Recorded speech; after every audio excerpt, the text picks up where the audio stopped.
Hello everybody and welcome back to the garage. Today I want to make another video about iPods.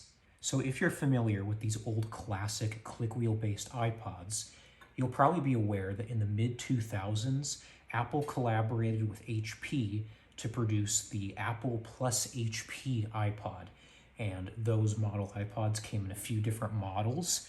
They were exactly the same as a regular iPod, but if you turn them over, there would be an HP logo directly below the word iPod. This is not one of those iPods, but it is one of the models that was made under the iPod plus HP collaboration. Otherwise, it is completely identical to a normal iPod like this one.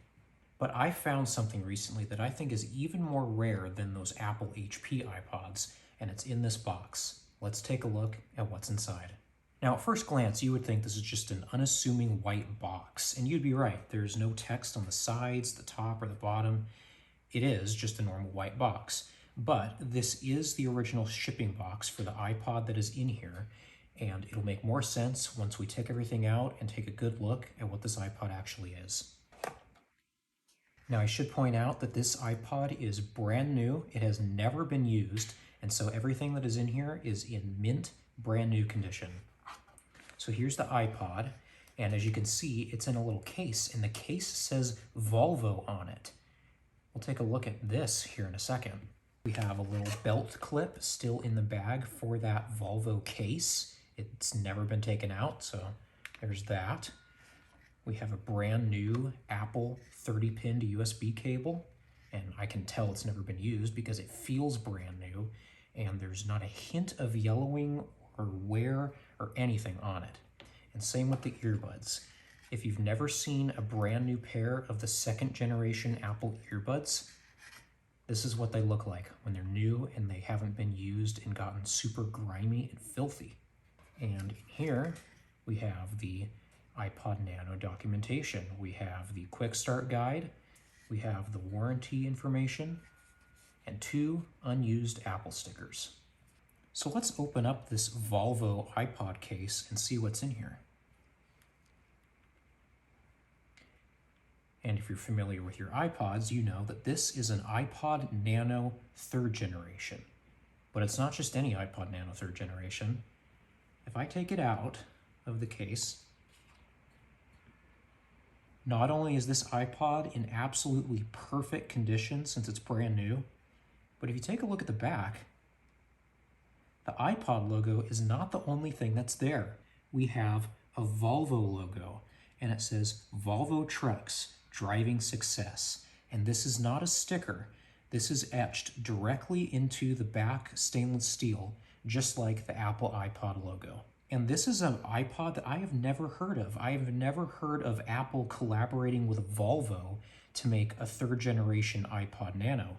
The eBay seller I bought this from said that he won it when he worked at a Volvo truck dealership. So they must have had some sort of contest, and one of the prizes was a custom iPod Nano with the Volvo logo on the back. So if anyone else has any idea about this iPod's existence, let me know, because I wasn't able to find any information online about it. So yeah, as you can see, this iPod is in absolutely fantastic condition. Now, let's see if it works. I'm going to plug it in with its brand new 30-pin cable, and we will see if this iPod has any life and if the battery can hold any charge whatsoever.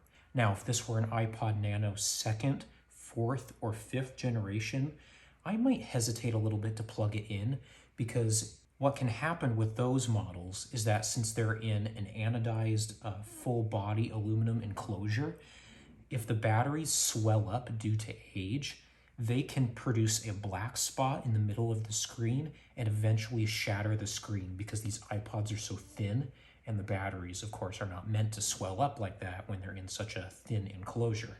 This iPod, I'm a little bit more okay with doing that, because this has a separate stainless steel back, and so if the battery does swell, I can easily get the back off this iPod and replace the battery if I need to. So I'm going to go ahead and plug this thing in, and we will see if it has any life. Hey, there it is. I got the Apple logo. And that's probably the first time this thing has ever been turned on, because the seller said it has never been used. And look at that. The iPod recognizes that it's connected to my computer. Ooh, we got it on the screen. Let's take a look. So if you look right here on the top right, it actually comes up as Volvo iPod. So let's go into the Finder and see if this really is a brand new iPod. That would be a yes, because if it wasn't, you would not see this screen. Let's take a look and see if there's anything on it.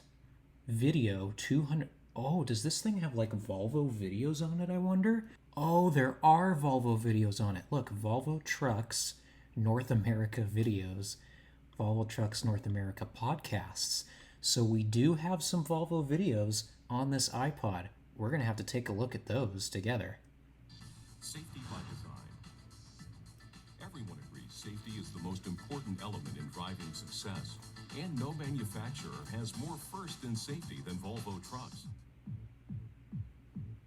With Volvo Link Sentry, you've got vehicle management tools that work together to keep your bottom line in the black.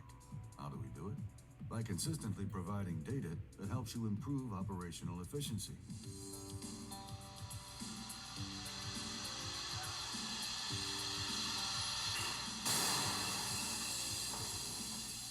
Safety is one of Volvo's core values. It is at the very foundation of our company. It's our commitment, not just to those who drive our trucks, but to all who share the highway. Is this serious? Should I pull over? Can I keep going? Am I gonna be able to make my deadline? I'm 1,000 miles from nowhere. Looks like I'm on my own. Where do I go for help? Perhaps the most important recent advancement in truck safety is Volvo Enhanced Stability Technology with anti-lock brakes and traction control.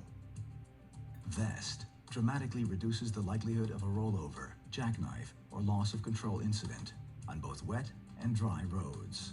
In 2007, we cleaned the air, and in 2010, we'll polish it. Volvo has made it a priority to help the environment without sacrificing power and fuel economy, and therefore has chosen selective catalytic reduction, or SCR, to help bring diesel truck engines into compliance with EPA 2010 regulations. Oh, wait. Oh, no.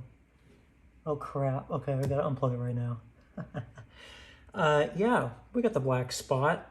That just started. I did not see that until just now. So, this iPod definitely will need to have a battery replacement. So, unfortunately, that means I have to take it apart. So, yeah, those are the special videos that were on this iPod, and unfortunately, I can't do any more exploration on this iPod right now because the battery has to get replaced. All right, about 30 minutes later, I finally got the back off of it. That was one of the hardest iPods I've ever opened, but it doesn't seem like I introduced any new scratches to this back piece, which is great. There's the inside of the iPod, and as you can see right here, Hugh Jeffries calls this a spicy pillow. So this battery is not connected via a cable or a connector. It's actually soldered in with 3 wires right there. So in order to take out this battery, we have to desolder the wires that are right here. But before the battery can be desoldered, there's this black like glue substance around these wires, and that has to get removed. So we can use something like a plastic spudger to just scrape that away so that I can desolder the battery. I wonder if I can just take out the battery and kind of fold it over. Yep, I hear the adhesive softening, so yes, I can take the battery out of this. There we go, that's what I wanted, just fold it over to the side like that. Let's make that a little bit easier. Put this in here. Yep, and there it is, free. That was so much easier. Very swollen. I have a new battery on order. You know where this one is going. All right, a few days have passed. I now have my new iPod battery. I trimmed the wires back because they were way unnecessarily long. So now I can go ahead and get this battery installed and see if we have an iPod that holds charge now. And there we go. The new battery is now soldered into place. I'm going to go ahead and put a piece of double-sided tape on the bottom of the battery because it's a little bit smaller than the original, and I want to make sure that battery is held down nice and tight. So I just put a little piece of tape on there like that. And now I can go ahead and put this battery in its place. And there we go. We have a new battery in the iPod Nano 3rd generation. Let's put it back together and see how it works. Okay, so I screwed in all the screws, so the motherboard is now held in place, but I noticed as I was screwing it in, the iPod's already on. So we can see this battery is holding charge exactly how it should. So now we have a completely working Volvo iPod Nano 3rd generation. So that's great. So now I'll need to charge that battery and then it will be fully calibrated. Let's go ahead and put the rest of this thing back together. Well, I got the back on as far as it would go. There's still a little gap here at the bottom and all along the sides. There's this little gap. And I think that's because where the battery is, the wires that are internal to the battery, they push up against the battery, making it a little bit thicker than the original battery. So I think that is preventing me from closing this iPod all the way. I did bend the clips back to where they were supposed to be, and that helped a lot. So the iPod is closed. Like, even if I stick my finger in this gap and try to take the back off, it's not going anywhere, but there's still about, you know, a millimeter gap around all 4 of the sides of the iPod. So I'll have to try and figure out a way to get this iPod to completely close. But as you saw, if I turn off the hold switch, you can see this iPod is now running off of its own power. So we now have a working battery on this iPod, and we can see that it is working just fine. So for example, if I play one of the Volvo videos, we can see that it's playing on the iPod right there. So there we go. We managed to get this iPod back to a working state, and hopefully in the not too distant future, I'll see if I can figure out a way to have it be closed properly. All right, so that has been a look at the Volvo iPod Nano 3rd generation and going through and replacing its battery that had failed since it had never been used before. If anyone has any ideas on how I can get this iPod to actually close properly, let me know in the comments, because I would like to alleviate that gap if I can. So that's all for me today. Thanks for watching, and I will see you next time.